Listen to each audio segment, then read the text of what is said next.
Il s'agissait, au travers de ce nouveau plan stratégique, un plan quasi quinquennal, de repenser l'association, de lui donner un nouveau souffle sur le plan de son image, sur le plan de ses actions, sur le plan de son renforcement, du renforcement de ses bases. Le renforcement de ses bases, ça passe par une offre adhérente clarifiée, augmentée.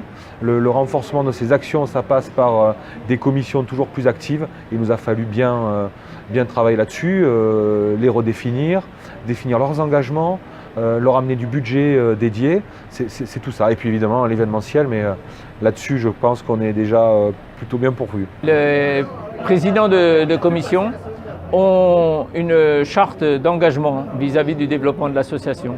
Au travers de cette charte, ils se fixent des objectifs de production en termes de rendu pour répondre aux attentes des membres de chacune des commissions. Parce que les gens qui s'intéressent à la blockchain viennent pour chercher des informations et ils attendent de vrais résultats. On l'a vu, nous, dans le domaine du législatif avec LegalInTech, on a produit des fiches. Le comité de travail qui s'est positionné sur la RGPD a produit des documents, a produit des méthodologies d'accompagnement. Et on s'est rendu compte que ça répondait à une véritable demande des adhérents. Donc les présidents, au travers de leur charte de commission, s'engagent à créer des événements, à produire des résultats et à répondre aux attentes des adhérents. Et vous les suivez derrière et vous les aidez d'ailleurs pour qu'ils puissent aboutir. Voilà, la force de Made in Soft dans cette approche, c'est compte tenu du vécu et de l'animation qu'on a créée depuis des années sur le développement de l'économie numérique, c'est d'apporter au travers de services de support tout le fer de lance qui va permettre à ces commissions de pouvoir se développer et d'aller beaucoup plus vite. On est en quelque sorte le hub qui permet à la fois aux membres de communiquer et d'interagir entre eux, mais également la force administrative pour pouvoir propulser ces commissions et leur donner leur raison d'être, mais leur apporter la dynamique que les présidents sont en droit d'attendre avec le cercle de leurs adhérents.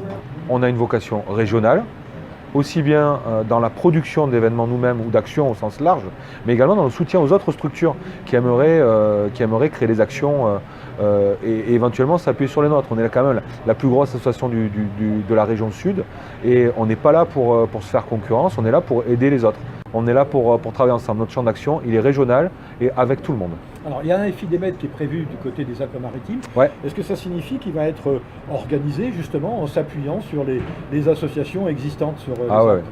Il va être organisé avec, ensemble, les associations de l'Est de la région, Télécom Valley et French Tech Côte d'Azur, évidemment, et peut-être même avec le soutien d'Aix-Marseille French Tech, tout ça sous l'égide de la région Sud et sans doute de région Sud Investissement.